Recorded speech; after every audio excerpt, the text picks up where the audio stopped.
Right, so we're LV Media, as you all know, because we've got no businesses, so we obviously specialize in static sites all the way to e-commerce solutions, and we offer maintenance and search engine optimization. But I'll just focus on the website side of things and the maintenance, because that's really the key areas of our business.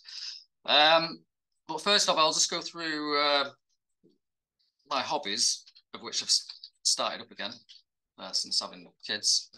One of which is retro collecting. So some of you may recognise some of the toys on there and VHS videos and all that kind of stuff. I had to actually look through those VHS videos just to see if there's anything dodgy on the list, like Animal Farm or something like that, back in the 80s. So anyway, so that's a passion of mine. It's collecting retro stuff. I love it. You can see you've got some of which I have, some of which I don't. I never got the Mr. Frosty, but my partner, she bought me one probably about 3 years ago, which I was speaking spell on. Oh yeah. Matt's showing the original. Is that the original? Brilliant. Well, I had the old-fashioned. I had the not the old-fashioned one. I had the relatively new one, which was pointless really, because you couldn't grind the ice. I had to hit it with a hammer, so it wasn't very good. Anyway, so yeah, you've got garbage pail kids. I don't know if anyone remember swapping those at school. You got the Chopper, you got the Atari 2600, the Star Wars. All these, most of this is pretty obvious stuff from 80s, 90s. And you got Ghost Castle, of which I bought the newer version recently, which was quite. Do you remember that one, Matt? Ghost Castle. Yeah, so that was quite a stressful putting that together. But yeah, so that's just one of many hobbies. And this is family. So we've got my partner on the first slide, and this is quite an old picture actually, because Kaya, she looks like she's about 6, 7 there, but she's 11. So that one's quite an old picture actually. Now we've got Clark in the background in the car, and then next to that is a fairly recent picture of Clark pulling a face, and there's me and my partner again, and twins, twin boys, which are Kaya and not Kaya, sorry, Cassian and Kobe. See, I'm getting mixed up with names. I'm even getting mixed up with girls' names with boys' names. It just gets so complicated. Anyway, and then we've got the whole family. Kaya, this is an old picture as well, because the twins are 3 next week, and we've got Kobe licking tomato sauce from a plate. So my business partner, who's Paul, is an artist, and he's done a lot of paintings and drawings. And I'm showing this purely because there he is, he's waving in the background. Is my older brother? Well, I think like 4 years. Anyway, so he's I'm just showing you some work just to give you an idea of the quality. Okay, because I think it's quite important really, because I'm a developer, so I've had about, I don't know, 20, 25, 30 years experience. So I've worked at places like BT on quite big projects like Barclays, Royal Mail, and Paul's got a history of an art background as well, and it works very well together. So you're going to get a visually good looking site as well as a good developed site at the same time. That's just, I think there was a couple of recent ones he's done as well. Pretty dark. So anyway, we've got the 3 of the areas that we focus on the most, which is e-commerce, standard sites, and maintenance. So the e-commerce are probably an area that we focus on the most. There's longevity in those, because most e-commerce that we sell they also take out maintenance as well. And I feel that most sites, I suppose it depends what it is. If it's just a static 3-page, 4-page site, maybe it doesn't require much maintenance, but I think most sites do really, just to avoid things like malware and things like that. Hello. Just a bit of TLC. So I'll just go through some of the work that we've done. Oh, this is just a list of the things that we do on an e-commerce. Completely forgot about the slide, but this is, we do all the shipping, the payments. So we integrated to Stripe, WillPay, PayPal, so a customer can make a payment. We maintain, it's not 25,000 products, it's probably about 36,000 products on a website. That's probably the biggest site that we maintain in terms of number of products. And we sync that to eBay and Amazon for them as well, just to make it automated. That's mainly my background. When I was working at places like BT, is to automate systems to make it easier, less work. And we do migration as well, so we can transfer a site from an open source product like WordPress to Magento and vice versa, and now Shopify. So we start to build site on Shopify as well, and we can integrate. So we can integrate it to EPOS. So basically, if you've got 3 or 4 shops and you're taking orders in a shop, it then takes the order from the website as well. So it's all synced. And we integrate it into Zero Sage. We've done that before, and the automation, which I just mentioned, when you integrate it into EPOS and stuff like that. And you can automate it, just syncing it to eBay and Amazon as well. It just makes things a lot easier. Just saves duplicating your work. And bulk imports, we've done many of those where you're just importing it from just a standard CSV file, or you're importing it from one database to the next. So just provides a bit of less frustration and ease for the client, if you like, rather than having to put all the products on individually. So this is a site that was a referral that was given us to Sam. So thank you very much for this. This is the Take My Waste. So this is just, I'm going to just show you some of the design work that we've done, because I think that's probably key, really, rather than just waffling on. So this is built on WordPress. So this just shows the products of basically is the point of the site is for someone to if they've got like a fridge or a freezer or anything like that, some waste that they want to take away, these come and pick it up. But it's all ordered through this website, so you can put in add to the basket, whether it's a fridge or a freezer.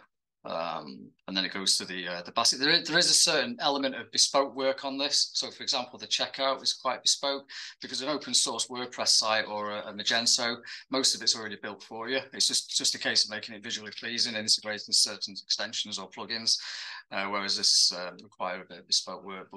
But this is the top end of the checkout, so you get a summary of what's in the basket, and then you put in the collection address, collection information, and you can upload a photo as well. And this is the bottom side of the checkout, so it gives you the ability to put in a collection date and time slot.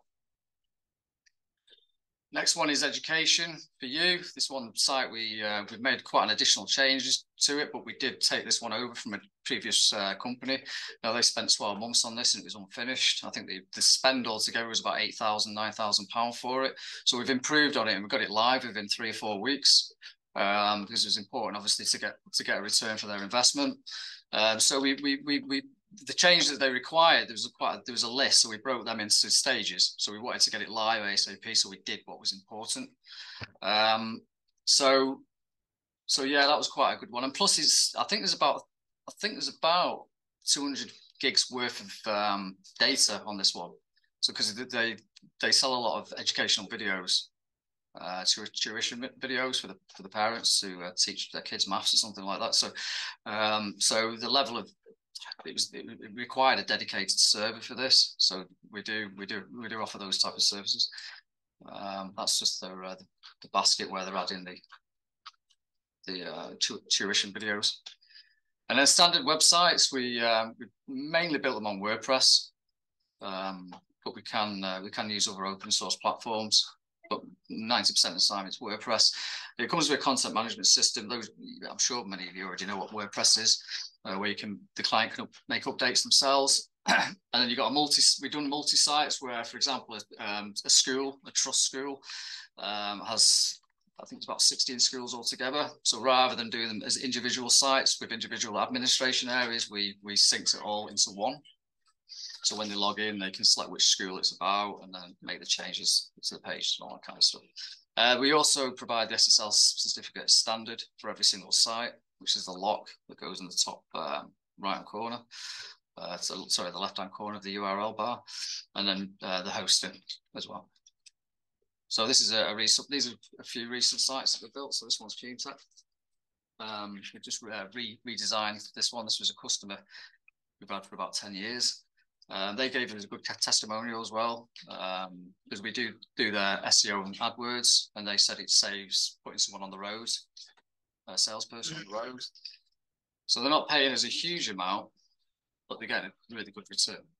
and that's important to us. And then this is a dentist one as well. This is a local one we just put live probably about 4 weeks ago. This has got a hamburger menu on the desktop, which is slightly different. So it pops up and it makes it a little bit tidier. It doesn't suit every site, but I think without the links at the top, just makes it visually pleasing on the eye. We've just got a huge banner. The next one, this is just that's the phone version of it, and then you've got one of the inner pages. This is Aurora Production Music, which is a recent site that we're building. Again, he creates a lot of music, so we used a player. We didn't embed any from YouTube, so it looks a little bit more professional rather than embedded from YouTube. So it's got a player on there with loads of music. So that storage there alone is probably about 100 gig. So again, we'll put it on a dedicated server. And this is a recent one that we've done as well, Richardson's. It's quite an old-fashioned company. They've been around for probably about 60 years, I think. We got a photographer involved in this. We try on most sites, rather than just using iStock imagery, we try to get a photographer involved because I think it's really important. We're working on a charity site. Well, we will be working on this charity site, and that site at the moment is just all iStock. It doesn't just give them the right image at all. There's no personality. So getting a photographer involved is really key, and a copywriter as well. Obviously, that's massively key as well. So a perfect site for us, really, and to showcase is a site that has not just ourselves involved. You know, Katie involved as a copywriter for definite, and a photographer as well. All adds a lot of value to a website, and it makes us look good as well. You know. Having some decent photos and decent content. Every site that we build as well, we run it through the Google Page Insights to make sure we get a good score. Sometimes it's hard to get 100 or in the 90s. We try to achieve that on the desktop and mobile. It really depends on how heavy the website is. So if it's built on something like Magento and there's loads and loads of extensions, then maybe not. But we try to aim for a really high scoring. I think we've got testimonials as well, which I think there's more than that now. But these are all genuine, by the way. I haven't sat there and wrote them all out myself. But so we got really good feedback. Really good feedback. I'm quite proud of that, to be honest. And who we want to speak to? IT companies, copywriters, schools, and marketing agencies, please. How many minutes was that? Did anyone time that? Or? No, but you're okay. You've got time for a few questions. Okay. So I've got a question on that, Iain. So you were saying around, on the schools one, they've got a lot of sort of video data and stuff like that. What's the point at which you typically say something needs a dedicated server? Like what volume of data typically needs that versus having like a shared server? I think the thing is about space. That's the thing, because I speak to IT companies a lot, and I think they get the misunderstand about the space on a server, because space is different costs involved on a server than it is having just space on your desktop, because you can quite easily go to the shop and buy, I don't know, a terabyte for next to nothing, whereas you charge per month for space on a server. And it probably works out cheaper to go on a dedicated server, because you've also got to think about backups as well. So you've got to do 30 rotational backups. So if you get a terabyte, you've got to get a terabyte really, which comes with a dedicated server. If you just get a cheap server, you're not going to get that amount of space really. It's not going to be as reliable. So at least with a dedicated server, I've got more control. So I can set the backups. I can say, look, I need a terabyte, and I can probably get about 30's worth of rotational backups based on that. Internal, and then run external backups as well. So the whole server is take a snapshot of the whole server. It's just a lot more flexibility, and I can dictate what goes on that site as well. So if they, like for example, we've got a client called Woolly, so they do a lot of advertising through different seasons. Like for example, they're going to do one for Christmas. They can let me know, and then I can make adjustments to that server. To make sure the memory use is in place. Okay. There's enough resources. Thank So you. really, I suppose I didn't actually answer that question. I don't know, but anyway, the point is, it's all about flexibility. It's having your own choices. I completely agree with you on the photos as well, though. So I've had some photos done for the site that I'm getting built at the moment, and just seeing that in the mock-up, it's the difference that it makes is huge. Definitely. Yeah, so I agree with you in terms of having those different people in. Yeah, I mean, you go to the high street, you go to Stockport, the local town here. I mean, it's like a bit like a ghost town at the moment. No, most of the shops are closed, but the point, every shop's got its own little personality, hasn't it? Whereas, the internet, sometimes you look at a sign, it's just very same, isn't it? You can tell. I mean, but that's subjective, though. I mean, me personally, I can look at a site straight off and I can see where the photos have come from. But some people might not be a lot bothered. I don't know. Thank you. Any other questions before we wrap up and move on to our next section? How do you get schools to commit?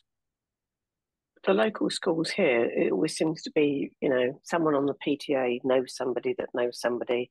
They all expect the site done for nothing, and it's all a bit pants. Have you had schools commit to? I shouldn't say that, should I? Bet it's true, but have you had schools commit to doing good websites? Well, it depends on the school, really. I mean, the sites that we've built are mainly private, so they've got a decent amount of money anyway. But yeah, no, if junior schools, yeah, they'll have a certain budget. They're probably £600 maybe a month. Sorry, not a month. Jesus Christ, I'll be laughing if that's £600 a month. No, a year. But they all vary in budget. But so the best ones are secondary schools, really, private schools for us. Okay. I mean, we've done a lot of special needs schools as well, so they have a different budget. Okay, that's brilliant. Thanks, Ian. That's really helped us to understand a bit more about what you do, who you do it for, and all of that kind of thing.